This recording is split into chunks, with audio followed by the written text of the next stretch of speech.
Good morning. My name is Miriam Aliso from the Center for Parent Information and Resources, and I welcome you to this webinar, U.S. Department of Education Advancing Digital Equity for All.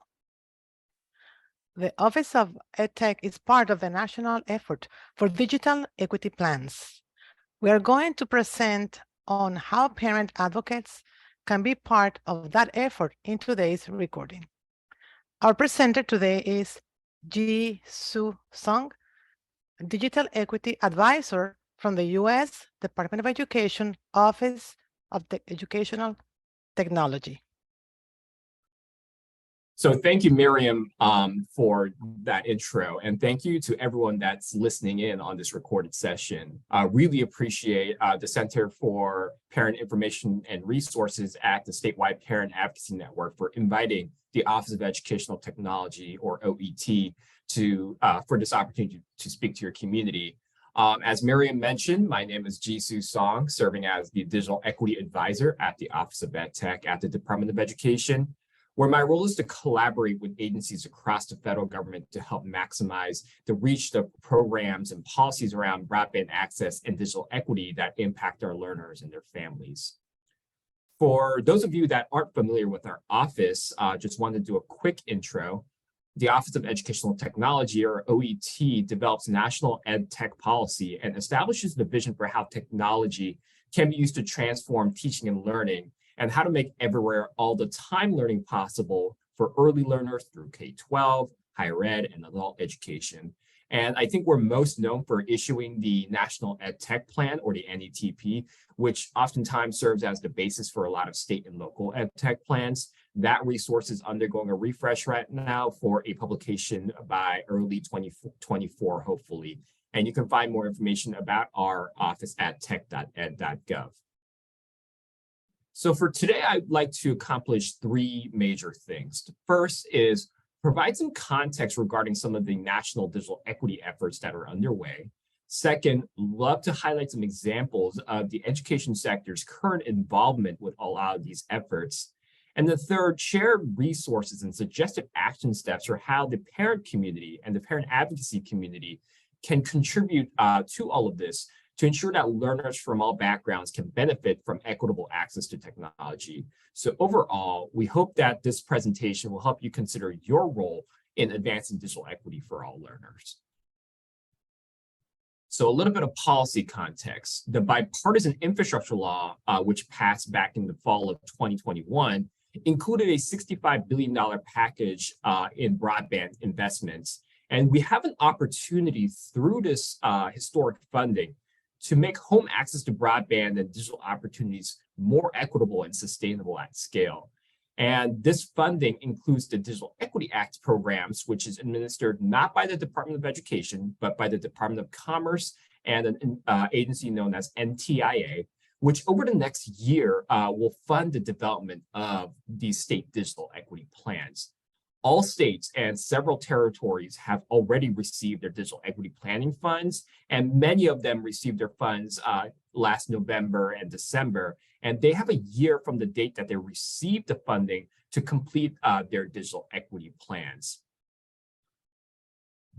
And NTIA requires states to include in their digital equity plans a number of items, from the identification of barriers to measurable objectives, as well as an assessment of how these objectives will impact and interact with economic and workforce development, educational outcomes, health outcomes, civic and social engagement, and delivery of other essential services. NTIA also requires states to consider the needs of various covered populations, which include the following populations that you see on this slide. What you might notice is that learners aren't included by name in the list of covered populations, but we do know that learners and their families and caregivers definitely overlap with every single covered population that's listed, right? So our office sees an opportunity, or even a necessity, for state digital equity plans to address the needs and assets of the education sector in order to fully close the digital divide. So with this policy background in mind, and knowing that the U.S. Department of Education is not the lead federal agency on this program, we've asked ourselves a few questions. First, what is our role as an agency in supporting the impact of that $65 billion broadband package in the bipartisan infrastructure law, especially as state leaders develop plans for spending these dollars? And how can we, as an education sector, as an education community, increase access for learners and their families, educators, and communities that are furthest from digital opportunities? And for those of you that are listening, we urge you to consider, what role can you play as parent advocates in ensuring that state digital equity plans address and engage with the needs of the education sector? And to support the state broadband and education leaders with the digital equity planning process, and to ensure that the benefit of these historic investments reach our learner communities, our office launched the Digital Equity Education Roundtables, or DEAR initiative, in 2022. And through our initiative, we aim to identify barriers to broadband and technology access for learners and communities, and suggest some promising strategies for leaders as they develop these digital equity plans with funds from the bipartisan infrastructure law. And our initiative particularly focused on learner communities who we know from the stories, who we know from the data, are furthest from digital opportunities, like our learners of color, our indigenous and native learners, our learners in rural areas, learners who live in digitally redlined urban areas, and as well as learners with disabilities. So you can find more information about our initiative at tech.ed.gov/DEER. And at our National Digital Equity Summit hosted at the Department of Education last September, we launched the culmination of this work, which was a guidance publication that was informed by these learner-centered listening sessions and national conversations that we held throughout 2022, titled Advancing Digital Equity for All. We're really excited to be able to share this resource with the field, and it's now available on tech.ed.gov/DER. And for those of you that are looking at the slides with me right now, you can also scan the QR code up there to access the resource. And in developing this resource, we found through our scan of the literature, and as well as all the national conversations that we had with multi-sector leaders, that access is comprised of three critical elements that have to be addressed in parallel. We call them the 3A's, availability, affordability, and adoption. And this is the framework that organizes the guidance resource. We know that for equitable access to happen, we need to ensure that all three aspects are addressed in parallel. So availability, pointing to that physical infrastructure, the boxes and wires, the fiber underground, the cell towers that need to go up to enable broadband to essentially happen in a given area. Affordability, families' ability to pay for the total cost of maintaining their broadband access. And then adoption, the third piece of the puzzle. And I think this is a topic that the parent community knows really well about. Even when we solve for the broadband availability and affordability solutions, we still need to think about the human level barriers that often impede access in a lot of our communities. This includes, lack of access to information about programs that are out there, technical support that's needed to qualify for and access all of these programs, digital skills and literacy skills to make sure that folks can use this technology to meet their daily goals and needs, and the lack of public trust and relationships in ongoing programs. So as our federal colleagues at the FCC and NTIA tackle issues of broadband availability and affordability, we really saw an opportunity for the Department of Education, as well as the education community as a whole, to drive the conversation around this third piece, adoption, emphasizing the needs and assets of the education sector in taking this human approach to digital equity. And the good news is, several states we spoke with over the past couple of months have intentionally partnered with the education sector to inform the development of their digital equity plans. And this is really great to see. On our Office of EdTech Medium, we published 2 blogs that we encourage you all to check out. The first blog, we showcased 9 different state broadband offices that have looped the education sector into their interagency working groups and other state-level collaboration mechanisms. And the second blog, which you might find more information from, it lists the states that have announced opportunities for the public, including our parent communities, to contribute through the stakeholder engagement events. And we encourage you to check out the list of states that are on this blog and see if you can contribute to your own state's digital equity plans through the input opportunities that they've announced. Some states that we've spoken with, they have explicitly told us that they would like to see more representation from parents and parent advocates at their input events. So really encourage you to check out those events. And you can find those blogs on medium.com/@Office of EdTech, the link that you see on the slide there.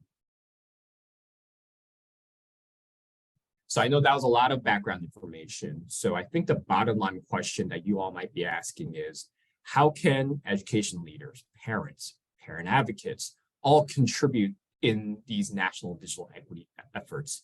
Before I go into the digital equity planning stuff that I talked about, I really want to emphasize the Affordable Connectivity Program. A big priority for the administration right now is to help qualifying households enrolled in the Affordable Connectivity Program, or the ACP, which provides a discount of $30 per month to help pay for internet bills. And those who live on tribal lands qualify for up to $75 a month. We've also seen some internet service providers additionally committing to offer ACP eligible families at least one high-speed plan for $30 per month or less with no additional fees and data caps. So if this means that households apply their ACP benefit to one of these plans, they would have no out-of-pocket cost for internet. So please share the information on the Affordable Connectivity Program with educators in your community, learners, families, and caregivers that you work with within your communities, so that eligible households can take advantage of this benefit. And we have an outreach toolkit to help out with those efforts on tech.ed.gov/ACP.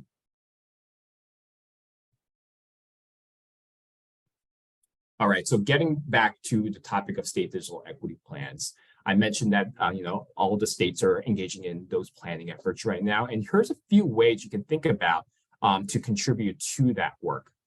First, we would really encourage you to reflect on the barriers and the strategies that are included in OET's Advancing Digital Equity for All guidance resource that I mentioned a couple of slides ago.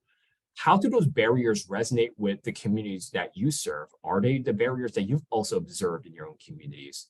Are the promising strategies that we were able to sort of pull together in our guidance resource also those that you've seen to be promising? Second, we encourage you to find out who your state's NTIA federal programs officer is, as well as the state broadband office contact by looking at this map provided by NTIA. If you go on internetforall.gov, you can find information about who your federal program officer is, as well as your state's broadband office contact. Consider reaching out to them and offering your support and expertise. One thing that I will note here is that not all state broadband offices are leading the digital equity planning efforts. They might be working in collaboration with another agency or organization, but they will be a good starting point to start the dialogue and start learning more. Third, keep up to speed on all those stakeholder engagement efforts like surveys, listening tours, virtual stakeholder group meetings, town hall meetings that are announced by the state broadband office, some of which are listed in the blog that I mentioned a couple of slides ago. And then those state broadband offices and the federal programs officers, they are a really great resource and point of contact to learn about the efforts underway to develop the state's digital equity plan. What we've learned is that many state broadband offices are new. So in reaching out to them, we encourage you to carefully consider the following. First, what is a specific value add that your input can provide? For example, how could you serve as an asset in the digital equity planner's ongoing efforts to compile relevant data, engage with the covered populations and the learner populations within those covered populations, identify promising practices that will work to close digital equity gaps, and eventually implement strategies, right?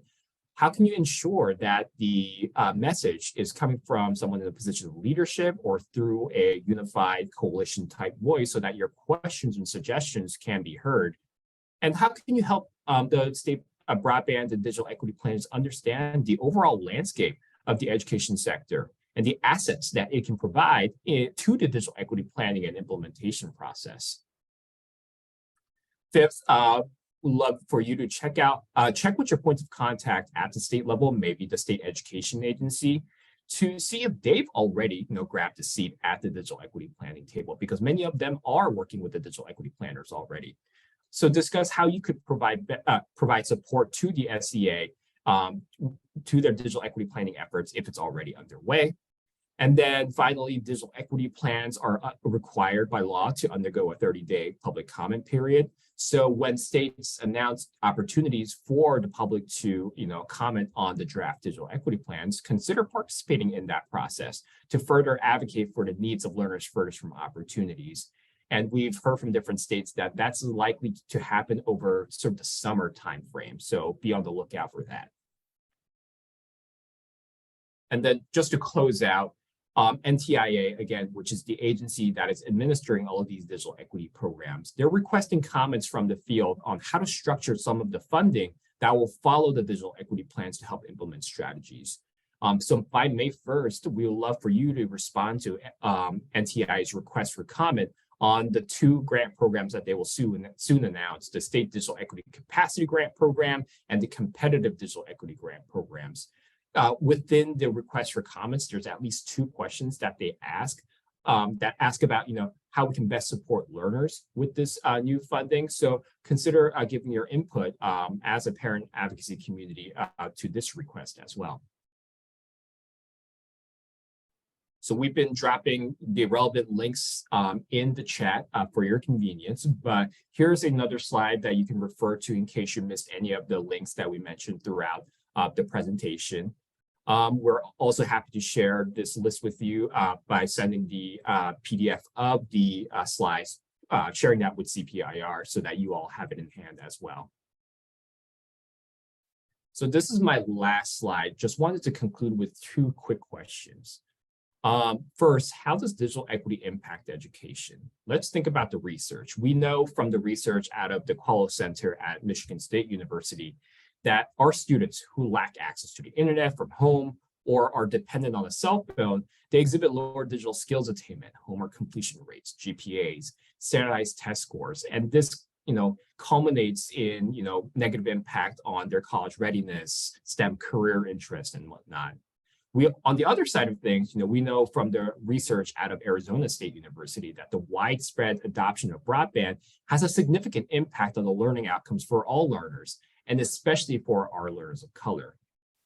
So in the reverse direction, what impact could you see education and the parent advocacy community having on digital equity? We know that given the education sector's experiences navigating the last 3 years of the pandemic, identifying barriers and strategies, developing trusted relationships in communities, and building those critical digital skills, our education sector, our education community can provide essential perspectives on how to meet the needs of those covered populations. So we look forward to continuing to work with you on this issue. Please keep in touch with us through CPIR if you have any questions, or tell us how you're working with the state digital equity planners if you've been able to engage in dialogue with them. We'd love to know where you're seeing success. Last thing that I'll mention is we wanted to make sure that we're spreading information about where we're seeing where we're seeing success when it comes to closing digital equity gaps. So we have a dedicated story engine where throughout 2023, we'll be capturing those stories. So please feel free to check out our story engine on tech.ed.gov/stories. So thank you again for your time and listening in on this webinar. Thank you again to the Span Advocacy Network and CPIR for inviting OET. Looking forward to continuing to work with you all. Thank you to Ji Soo Sung for this presentation, and please share this information broadly with the families you serve. If you have any further questions, please contact Johan Mora Valverde from the Zipper at his email address, which is here. Again, thank you for attending the webinar.